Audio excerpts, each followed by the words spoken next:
In this video, we will discuss a 1-minute Forex scalping strategy using the sniper entry technique.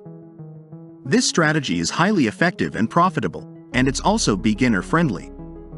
Make sure to stay tuned until the end and don't forget to support us by liking and subscribing to this channel. Parabolic SAR Indicator Setup. Go to the Search Indicator tab and type Parabolic SAR. Select the default Parabolic SAR from TradingView. Adjust the color of the Parabolic SAR according to your preference in the Style tab. In this strategy, the Parabolic SAR will be used as a trend guide to place orders and to set stop losses. Williams % range, %R, indicator setup. Go to the Search Indicator tab and type Williams % range. Select the default Williams % range from TradingView. Adjust the length of the indicator to 140 in the Input tab.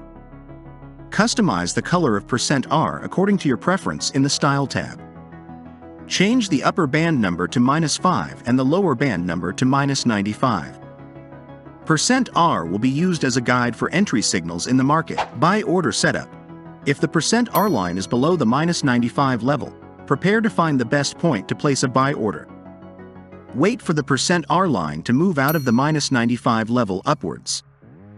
Once the %R line has moved out and is moving upwards, wait for the Parabolic SAR point to shift and be below the price candlestick. If the Parabolic SAR point is below the price candlestick, ensure that the formed candlestick is bullish. If all conditions are met, place a buy order after the bullish candlestick is closed. Place a stop loss at the Parabolic SAR point. Use a target take profit with a risk and reward ratio of 1 to 1.5. Sell order setup. If the %R line is already above the -5 level, prepare to find the best point to place a sell order.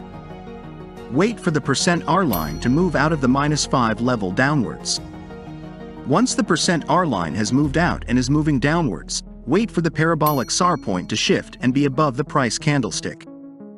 If the Parabolic SAR point is above the price candlestick, ensure that the formed candlestick is bearish. If all conditions are met, place a sell order after the bearish candlestick is closed. Place a stop loss at the Parabolic SAR point. Use a target take profit with a risk and reward ratio of 1 to 1.5.